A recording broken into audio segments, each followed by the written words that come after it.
Time for the Inside Corner starring J.P. Morosi, Dr. Morosi. Let's get to it. Good morning to you, because if you woke up in New York City this morning, there was panic about Max Scherzer taking himself out of the ball game. He said he felt a zing on his left side and he knew he was done. Any updates at this hour?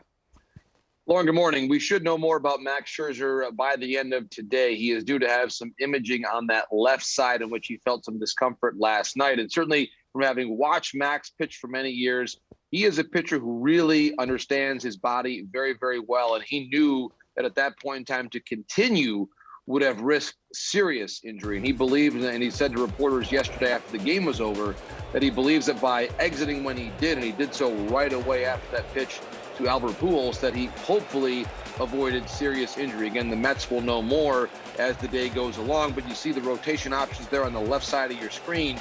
It looks like for now, we could see David Peterson stepping into the rotation on a more consistent basis. Williams as well could now take a regular turn. Remember, it's not just now DeGrom and Scherzer about whom there is some concern, but also Tyler McGill, who has come in and pitched so brilliantly and took DeGrom's place actually when the season began. And right now, he is not throwing due to biceps tendonitis. So again, right now, the Mets, a number of concerns, but the hope is, and they hope that it's confirmed in imaging today, that they avoided the worst case scenario with Scherzer by Scherzer understanding his body well and leaving last night when he did. Fingers crossed for one of the fiercest competitors in the game. It will be Chris Bassett getting the ball for the Mets today. JP, last week you were talking rumors of Xander being moved, and now Buster Olney with a report on Juan Soto. Don't break my heart. What do you got?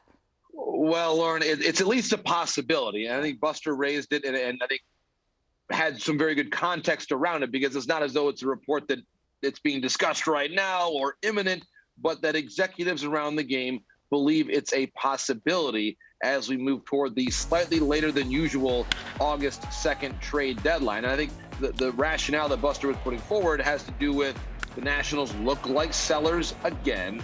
And as we know, according to Enrique Rojas' reporting earlier this year, there was the effort made to sign Soto long-term, which did not succeed. And so if you're not going to be able to sign him long-term, and it certainly looks like right now it's going to be a challenge, especially if his asking price begins with a 3 or a 4 even as you go towards the future, given where he's at with his age and his production, then you have to think about which teams could afford him based on prospects in the near term, with the understanding, Lauren, that it does appear he is rather committed to going to free agency. This is not the idea of acquiring him and then extending him. You're probably just getting him for the next 2.5 seasons, which certainly is a lot of time, but not for 10 seasons. So I think the teams that were mentioned, I thought it was very interesting that Buster mentioned the Blue Jays, because they themselves have been trying to sign Vladimir Guerrero Jr. and thus far unsuccessfully to the long term. They have to figure out how things look with Bo Bichette as well. They've got Teoscar Hernandez to play a corner outfield spot. So there's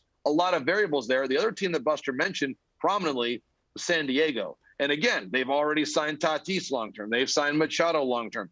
They're still trying to find a way to move Will Myers' money a little bit. And obviously Hosmer's played great, so maybe they're no longer trying to trade him at the same way. So I think there are a lot of ideas out there, but I would caution and say this is going to take a long time. There is nothing close, imminent being discussed in an intense way, Lauren, but it's certainly one of many possibilities for all of us to keep in mind as we get toward August the 2nd. No surprise, players wanting to get to free agency, especially the Giants in our sport. We've heard that a time or two. JP, you're back at Fenway tonight for Mariners and Red Sox. Good news is that Kike Hernandez on a 6-game hitting streak. Bad news, he has to deal with George Kirby. What are you watching for tonight? Yeah, Lauren, a couple different topics here on both Kike and George Kirby. Let's start with Kike. I really think you saw that the Red Sox finally win a series against the Houston Astros, taking 2 out of 3. And while it's been Bogarts and Devers and JD who've been pretty consistent, I think the biggest difference for the Red Sox over the last week is that Kike, as the leadoff guy, has been getting on base. 6-game hitting streak, as you mentioned.